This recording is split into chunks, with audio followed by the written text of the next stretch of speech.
Forum des Savoirs que je profite également pour remercier, et Camille qui vient de nous rejoindre.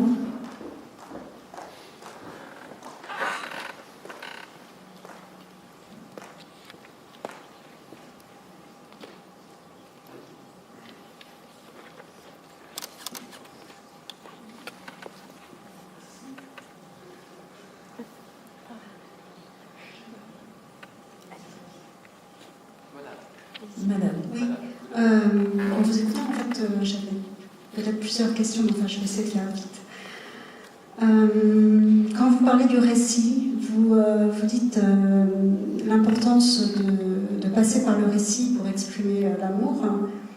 Mais est-ce qu'on ne peut pas aller au-delà même? Je crois que c'était Denis de Rougemont qui disait qu'en fait, on aime aussi parce qu'on a lu des livres. Et est-ce que... Enfin voilà, c'est ça. C'est-à-dire que vous dites, en vous référant peut-être à Spinoza, qu'on aime tout d'un coup, enfin on aime de manière spontanée, c'est le sentiment premier, mais est-ce qu'il n'y a pas une dimension aussi livresque, enfin même on pourrait aller au-delà, culturelle, c'est-à-dire... voilà. C'est La Rochefoucauld, vous savez, La Rochefoucauld dit combien d'hommes ne seraient jamais tombés amoureux s'ils n'avaient jamais entendu parler de l'amour. Voilà, c'est ça. Et ça, c'est formidable. C'est un peu comme ces adolescents de tous âges qui attendent que le soleil se couche pour s'embrasser. Vous savez, comme ça, on se déguise en carte postale. Bien sûr, on vit tous dans un livre, on vit tous dans une représentation du sentiment, la hantise du moment parfait. Elle ne vient pas de nous-mêmes, hein, elle nous vient de l'idée qu'on s'en fait. Les livres et les films. Il faut faire la part, c'est moins noble, il paraît, mais bon, pourquoi? Il faut faire la part du film, là, de la représentation. On est dans la représentation. Chapitre 6 de Madame Bovary, première phrase. Elle avait lu Paul et Virginie. Tout est dit. Elle est sûre d'être malheureuse. Elle avait lu Paul et Virginie. Tout est dit. Tout est dit. C'est en 6 mots, tout y est. 6 mots dont un titre de livre. Tout y est. Tout son destin est contenu dans cette phrase. Elle avait lu Paul et Virginie. C'est cuit. C'est cuit. Elle ne pourra pas aimer. Ou elle ne pourra pas aimer. Elle va aimer... Elle va prendre Rodolphe pour un prince et Léon pour un roi, enfin c'est n'importe quoi. Elle avait lu Paul et Virginie, ça va pas du tout. Bon, voilà, tout y est. Parce que le sentiment qu'elle veut éprouver, comment dire, elle a antéposé l'idée qu'elle se faisait du sentiment avant de l'éprouver. Donc évidemment, c'est autre chose. Il s'agit pour le coup d'un sentiment qu'elle a construit et qu'elle dépose ensuite sur quelqu'un qui n'a pas demandé ça. Donc Rodolphe se dit, mais quelle femme. Alors au début il est content de sa bonne fortune, puis après elle l'épuise, quoi. Il en peut plus. Voilà, au début il est flatté, il croit que c'est lui qu'elle aime, mais en fait c'est son propre sentiment qu'elle aime. Et donc cette histoire, c'est merveilleux, c'est vraiment Madame Bovary, ça. C'est-à-dire que voilà quelqu'un qui prend la transgression pour une liberté, puisqu'elle vit son existence comme une aliénation, alors qu'elle a choisi même la vie qu'elle menait. Madame Bovary n'est pas un roman féministe, hein, c'est pas un roman sur la condition des femmes, qui déplore la condition des femmes et le fait qu'elles restent au foyer. C'est un roman sur l'ennui. C'est un roman sur l'ennui et sur les moyens illusoires d'en sortir. Et or, l'ennui de Madame Bovary lui vient précisément du fait qu'elle a antéposé une existence rêvée en amont de la vie qu'elle a. À partir de là, elle se retrouve fatalement éloignée du sentiment même qu'elle peut éprouver. En fait, la trajectoire est décrite idéalement dans La Recherche du temps perdu, parce que La Recherche du temps perdu, au début, il est enfant, et il lit tout le temps. Et donc, il a lu qu'on s'aimait de cette façon-là. Donc quand il voit Gilberte, son premier amour, il est tremblant comme il a lu qu'on tremblait.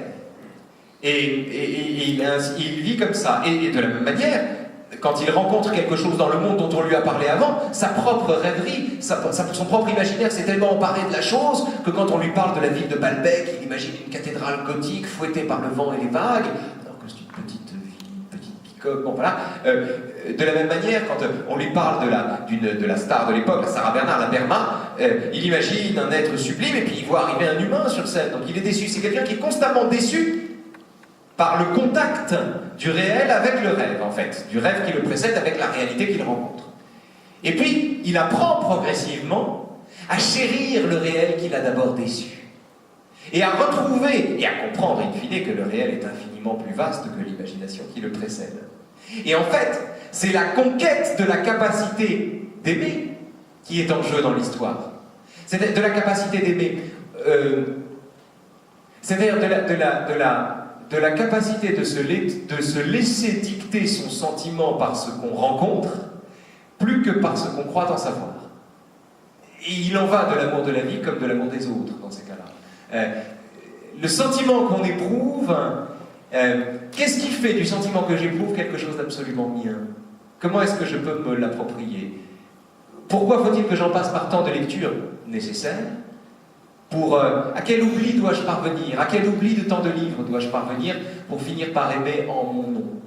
Et c'est une conquête, c'est ce que raconte la recherche. Comment un homme, comment un lecteur devient écrivain. C'est-à-dire comment quelqu'un à qui on a appris à aimer apprend à aimer. C'est la même histoire, s'approprie la capacité d'aimer. Vous aviez d'autres questions? Oui. Au départ, vous parlez donc de Platon et du mythe de l'androgyne, enfin, c'est-à-dire la... J'en ai pas parlé justement. Oui, alors, en fait, cette idée de la reconnaissance, c'est-à-dire on reconnaît sa moitié, enfin... Mais vous avez parlé vous avez utilisé l'expression coup de foudre, et quand vous avez parlé de Kant, vous avez parlé aussi de la notion de perte. Et ma question c'était, est-ce que dans l'amour, il y a effectivement on peut effectivement comprendre l'amour comme cette reconnaissance, cette nostalgie, de la moitié qui n'est plus, et donc de ces retrouvailles. Mais aussi, est-ce que dans la notion de coup de foudre, il n'y a pas aussi la notion pourrait comprendre la perte de l'étrangeté, de ce qui vient rompre quelque chose, de cette soudaineté, de cette inattendue, de ce qui... Il faut compléter la question que vous posez par le récit d'Aristophane, parce que sinon les gens ne pourront pas la comprendre.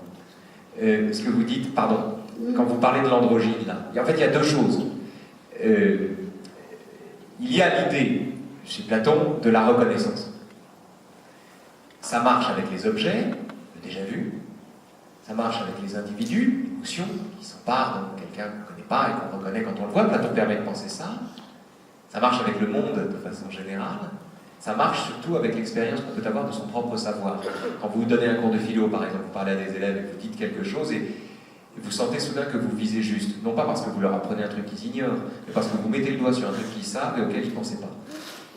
Ça s'appelle la reconnaissance. C'est la même chose. C'est exactement la même expérience que le déjà vu, c'est du déjà su. C'est pareil. Et la surprise qui l'accompagne est de même nature, elle est parfois même plus intense. Donc, il y a d'un côté l'idée de reconnaissance, cette espèce d'aspect spectaculaire, un peu comme dans l'éducation sentimentale. Ce fut comme une apparition. La silhouette de Madame Arnoux se découpe sur le fond céruléen du ciel, et voilà, c'est comme une apparition. Il y a une reconnaissance. Il sait très bien qu'il voit ça pour la première fois, mais il l'a vu pour l'éternité, et d'une certaine manière, il le voit depuis toujours, dès l'instant où il le regarde. Reconnaissance. L'autre élément, c'est la moitié de soleil, c'est l'androgyne. Ça, c'est Aristophane. L'histoire d'Aristophane est la suivante. Quand Aristophane prend la parole, après avoir guéri de son hoquet, donc Aristophane prend la parole et il raconte l'histoire suivante. Il dit auparavant, à l'origine, nous n'étions pas comme nous sommes faits. Nous étions des boules.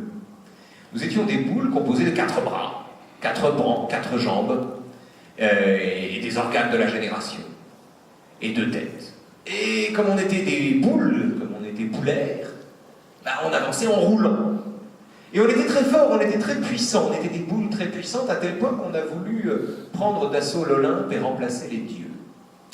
Et quand Zeus a appris le projet, il nous a foudroyés.